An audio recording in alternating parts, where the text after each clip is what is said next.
Are your taillights looking as good as they could be? Well, stay tuned because today we're talking about tips and tricks for taillights, and we'll throw some headlights in too. Hey everyone, I'm going to show you what I do to make my transparent taillights pop a little more and help grab the surrounding light for a little more glow and more clarity. To start off, here's a 1960 Oldsmobile I've been working on. And as you can see, the taillights are in. They look nice. They look fine. But we can make them look even nicer. So what I'm going to use here is just some good old Mod Podge thinned out with a little bit of water. So these taillights, I've already done my bare metal foil work. You're going to want to make sure you do any of that first. And then I'm just coming back and I'm going to put on a nice thin layer of damage paint. You can also use clear coat, but you're just going to want to make sure it's a high gloss clear. The reason I prefer damage page is because it's a lot thicker of a material. It's more like a glue, and yet it dries crystal clear. So that bare metal foil is being completely sealed in and glued to that tail light at the same time. I no longer have to worry about that snagging on something and peeling off. I just did the one tail light right now because we're going to do a comparison. I'm going to leave this sit for 10 to 15 minutes and we'll pick up from there. All right. As you can see, the right side has a lot more clarity.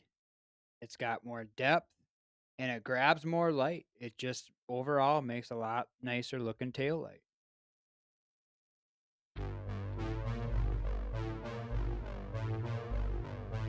Which one would you guys rather have? Let me know what you think down in the comments.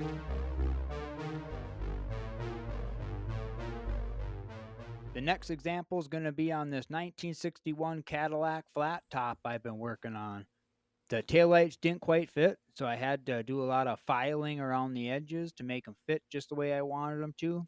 And because of that, I got some dry pink look all around the edges where the transparent red has now turned transparent pink. But we're going to do the same process and see how it turns out.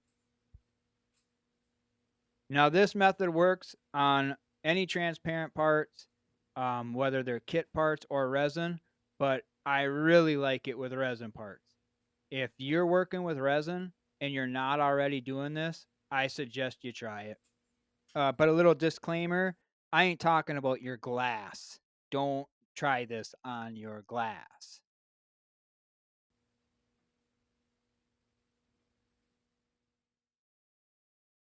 All right, here again, you can see it's got way more depth to it. It's clear and it's grabbing more light. It makes just for a lot nicer looking taillight. Next, we're moving on to headlights. Let me ask you guys something. Have you ever got done with a really nice model you're really proud of, and then you went to put the headlights in and they fogged up on you because you're using the wrong kind of glue? And people will tell you, you got to use Elmer's glue, dumbass. And they're right. You can use Elmer's glue, but I personally don't care to. Maybe I'm just a little harder on my models than I should be, but I don't just leave them on the shelf.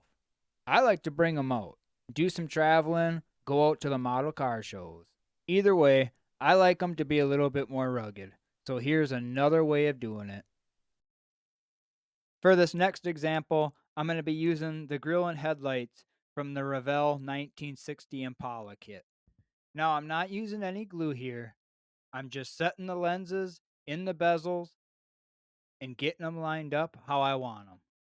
Then I'm going to go get my Midge Page back out. I'm going to lightly go on top and bottom just to set the lens in the bezel and so it doesn't move. Then I can go around that outside edge and over the whole lens to lock everything down.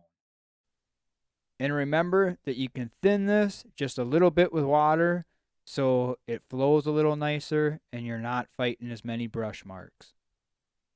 Because this dries a little rubbery, at any point, if you think you got too much on there or you're not liking the way it's coming out, you can let it dry and peel it off like a scab with just a little bit of force and you can restart.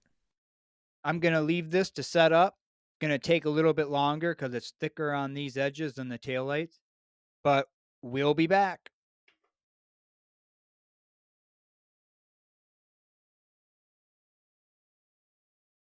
Guys, check this out. Look how nice and clean and clear these lenses are in the bezels. There's no glue, so there's no fogging up, and yet they're in there real strong. We're going to give it a test in just a second here, so stay tuned.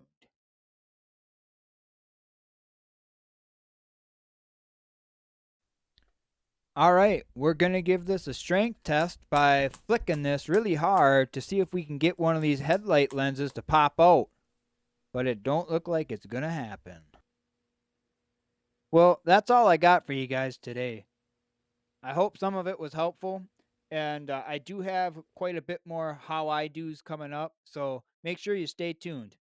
And let me know what you guys think down in the comments. I really appreciate you guys watching my videos. So I just want to say thanks again. Until next time.